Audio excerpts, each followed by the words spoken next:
Hi everyone. So today we are talking all about the MBTI types and the way that they dress. And so I thought it'd be fun to make this video because most of my audience, if you're new here, most of my audience is all about um, aesthetic principles and these typing systems for style. But I thought it would be interesting to see how MBTI and style sort of intersect and connect. And I don't feel like there's a lot of conversation about this. So let's just jump right into it. Okay, so the NTs, we're going to do the NTs first. So for INTJ, I find that the INTJ is someone who is very practical in the way that they dress, but they also are someone who they have that very subjective inner world. They have introverted feeling, which is just about identity and morals and things like that. And they also have introverted intuition. So that's something that is this subjective sort of sense of how things are. It's a very amorphous cognitive function. And so inside, the INTJ is very much subjective. On the outside, the INTJ is very objective seeming. So they seem like they are very logical and very reality focused. And so there's a huge sort of almost disconnect there sometimes for the INTJ. And so what the INTJ finds is that they really enjoy wearing a lot of black, because black is sort of associated with the unknown, this sort of amorphous feel that maybe the INTJ resonates with because of their internal functions. And it's also very practical. So it is something that you can wear easily, and that resonates with their extroverted functions. So they come across as very practical. But then you'll find the thing with INTJ is that they're going to have just a little bit of something that adds some of their uniqueness, some of their personality in their style. It's not going to be their whole thing. It's not going to be the whole thing that they do, but you're going to find some uniqueness there with INTJ, something that is unique to their identity, to their introverted feeling. So that's INTJ. And I find it seems like a lot of my clients who are men for my styling services are INTJs or maybe ENTJs, because NTJs in general really enjoy having a sense of like a system that makes sense. Like there's an order to all the chaos. And so I find that a lot of my clients in general are NTJs, and especially for some reason, it just appears to me that the men are more likely to be NTJs. For the women, I find a lot of NTJs, I find a lot of NTPs, a lot of NFs. So I do find that I get a lot of Ns in general who are coming to me. Like sometimes clients will email me and tell me, oh, my MBTI type is this, because, we like typing. So anyway, so now let's move into ENTJ. So ENTJ is similar to INTJ in that they have that practicality, but you're going to find that ENTJ is a lot even more conscious of what specifically looks good on them than the INTJ, because ENTJ has that extroverted sensing in the third position. So that means that they are more aesthetically aware. They are more kinesthetically aware than the INTJ is. And at the same time, ENTJ is less aware of their own identity. That's their inferior function. Yes, inferior. And so with ENTJ, they often come across as almost like a more flamboyant version of the INTJ. So they're going to be a lot more stylish. They have a lot more charisma. ENTJs have a lot of charisma in my experience. And so ENTJ is sort of like, well, it's an extroverted INTJ, isn't it? And so that's how ENTJ dresses. They will often dress in ways that really flatter them and look good on them, but nothing too fussy, nothing too stylish, things that are just more easy, classic, practical. And not so much anything that follows social norms, just things that follow aesthetic principles. So that's how they differ from ISTJ and ESTJ. Another way that NTJs will differ from ISTJ and ESTJ is that they will also often wear black, while STJs will wear navy. And navy is more associated with that traditionalism, that duty fulfiller aspect of the STJ.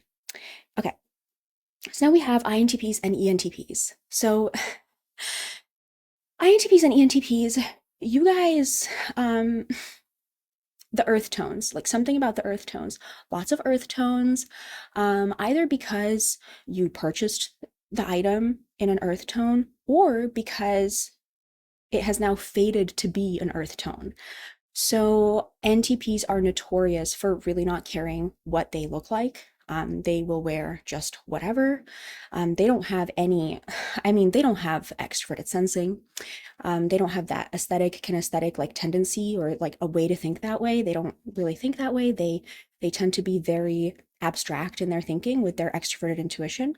They have introverted thinking, so they're very logical inside. And they do have extroverted feeling. INTPs and ENTPs, they do have that. And so they have a sense of wanting to fit in a little bit more. Extroverted feeling is all about the collective morality, the collective identity, the collective feeling. It's feeling is not obviously about actually your feelings. It's not about being upset or being happy or sad. It's about these subjective ideas in society. And so extroverted feeling is about the subjective and the collective. I guess you can't really call it subjective. I'm sure someone will correct me because it is extroverted, but extroverted feeling is all about the collective identity, morals, etc. And so ENTP and INTP are going to fit in a bit more, and ENTP is going to do a better job of that than INTP will, because INTP has extroverted feeling in the fourth function. So they're not very in touch with extroverted feeling until they get much older. But ENTP does do a better job. INTP seems like they're too aloof to care or notice what they're wearing, and ENTP comes across like they're too scattered to notice what they're wearing. And it's often things are wrinkled, things are just all over the place with ENTP, and there's not a certain style, like there isn't like a grand plan, with what they're wearing. It's just very much kind of all over the place. They don't tend to really wear like a ton of bright colors or anything. It's just more just outfits kind of thrown together, not very intentional looking. And so that's what INTP and ENTP tend to do. Next up, we have NFs. INFJ and ENFJ. Now, I'm going to make a whole video. Maybe it's published, maybe it's not, I don't know. INFJ and ENFJ. INFJ often, I think the stereotype online, and I mean the stereotype when I was interested in this, I guess over a decade ago now, online, was that INFJ is this sort of spiritual leader type of thing, right? And they're going to dress spiritually. You would expect them to dress just more like ethereal looking and all this stuff. But I find actually with a lot of my clients, no, the INFJ just dresses normally. And this is the interesting thing about the INFJ. They dress normally because they have extroverted feeling. They're all about, understanding the collective. They don't have this hang up on introverted feeling, which is all about individuality and individual expression and individual morals and individual identity and all this. They don't have the hang up. They don't do that. They don't care about that. They're more about everyone else. And so that then they analyze in a way with their introverted intuition and their introverted thinking, the extroverted, collective feeling, so to speak. And so because of that, they actually don't dress spiritually. It's more just they'll dress like everybody else. If they have an office job, they just wear what everybody else wears. You would think they're an ISTJ, you would think they're an ISFJ, but then when you talk to them, you realize, oh, I'm sorry. I didn't know I was talking to a spiritual leader, not, a duty fulfiller or whatever it is. So it's interesting how INFJ will shapeshift. And the same for ENFJ. ENFJ also shapeshifts. Now, INFJ and ENFJ will shapeshift because they have extroverted feeling, right? And sometimes they can, if their group of friends, or whatever, or their social group wears a lot of cool things or interesting things or spiritual things, they'll wear that. But if their social circle does not wear that kind of stuff, they'll just wear whatever their social circle wears. And so you can easily mistake them for just any other type. INFP and ENFP. Those are the people with that introverted feeling. They have that sense of identity. So it's really going to depend. Their styles can vary widely because it's going to depend on what they identify as. And so it's really going to depend on that for them. Now, there isn't much that can be said for INFPs or ENFPs in general, because again, it depends on their introverted feeling and what they identify as. They could identify as anything. And so because of that, their style tends to be more unique to them. And it's not going to be, it may be something that works with their social group, or it may not be. So it just depends. It's more about them and their individual identity than it is about anything else. So next up we have the SJs. ISTJ and ESTJ, very much duty fulfillers, very much wearing a lot of navy, because navy has that traditional sense. It also has the practical sense of being dark. ISTJ and ESTJ are also going to be pretty polished in the way that they look. They have a pretty functional, neutral style to them, nothing over the top, nothing fussy, and things that look really pretty classic, actually. They're very classic pieces, very much things that are just classic looking, classic pieces, maybe tailored pieces. All the pieces are in pretty good condition. They're pretty well taken care of. They have that extroverted thinking, so they really can, and they have that introverted sensing too. So the extroverted thinking is more about being fact-based and executing things. And the introverted sensing is more about details and remembering a lot of details. So they are going to have everything ironed, everything put in its place, and they're going to look like very practical and very much more classic and traditional in style. Next up, we have ISFJ and ESFJ. So these two types will often follow gender norms in their social group. So the ISFJ and the ESFJ will look pretty feminine, and the ISFJ and ESFJ men will look pretty masculine with the way that they are. And the reason for this is, of course, because they have extroverted feeling.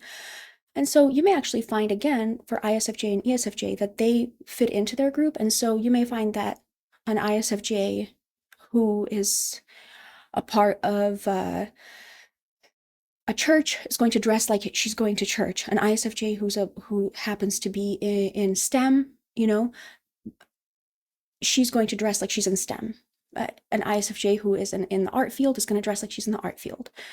So that's sort of how the SFJs will do things. They will often dress in a way that is consistent with their environment because, again, of that extroverted feeling. The same with INFJs and ENFJs. They do the same thing as them. In case you skipped to this part, which I know you did not. I know you've been watching the whole video, but I did say that in the INFJ and ENFJ section as well. So it's not only the SFJs who will conform because of that extroverted feeling. Next up, we have SPs. ISTP and ESTP. Now, you would think to yourself, well, these people can be really all over the place because, again, they will wear things that aesthetically look pretty good to them, but that's, of course, subjective. They don't have that sense of like traditionalism as like a primary thing. They have that kind of later in their function stack, either in the third or fourth. They don't really have that extroverted feeling. That's what I meant by like the sense of, I shouldn't have said traditionalism. I meant they don't have extroverted feeling. And so they don't have extroverted feeling in their first two functions. And so they're not really going to be as concerned with fitting into the group. They're just going to wear whatever they think looks good. They often look pretty good. Like they just look, nothing looks off. You see, like their outfits make sense. They have that aesthetic idea to them, but they don't often care that much about what they look like. They just kind of have a sense of it and they'll just wear whatever and it'll kind of look good and it'll look okay. And so contrast that with ISFP and ESFP. Now they have that introverted feeling, you see. And so the introverted feeling is, again, about the individual identity. So their styles are going to vary pretty widely between each other. But what they will have in common is that they have that aesthetic sense, and they will often sort of identify with their style a lot. Like they'll say, I'm someone who loves pink, and this is a very SFP thing to say. Like I'm someone who, this is their introverted feeling, their identity speaking, like I'm someone who loves dresses or loves black or loves this or loves that. And the reason why they may talk this way is because they have introverted feeling for their identity, but they're basing some of that on their extroverted sensing, which is like very much concrete things, very much kinesthetic, aesthetic things. And so someone who's an ENFP, they'll say, well, I'm so dark and broody or whatever, so that's why I like black.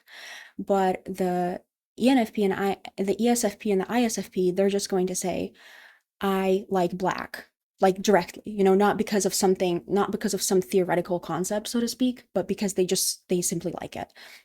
And so they will identify with certain things like that, like they'll identify with certain styles or something, and they will be pretty consistent in their style throughout their life because of that introverted feeling. They're not, because of that introverted feeling, that sense of identity that they have. So yeah. So ESFP will be a bit more like over the top in the way that they dress, more whatever it is that introverted feeling, whatever they're expressing with it, they're going to be more over the top than the ISFP. The ISFP is going to be more subdued, mostly because they are introverted.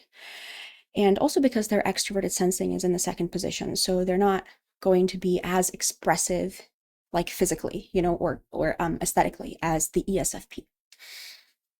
And they both will have very distinct styles that they carry throughout their lives. Whereas like ISTP and ESTP, they're just going to dress for the occasion. Like they don't really care.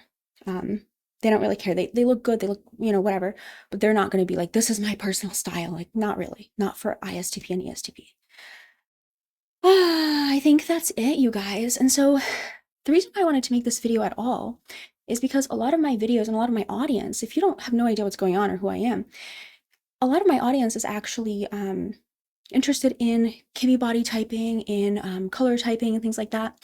And so, and in general, like these aesthetic principles sort of like bringing order to all of this chaos. Not only about typing, but it's about more like analyzing your individual features.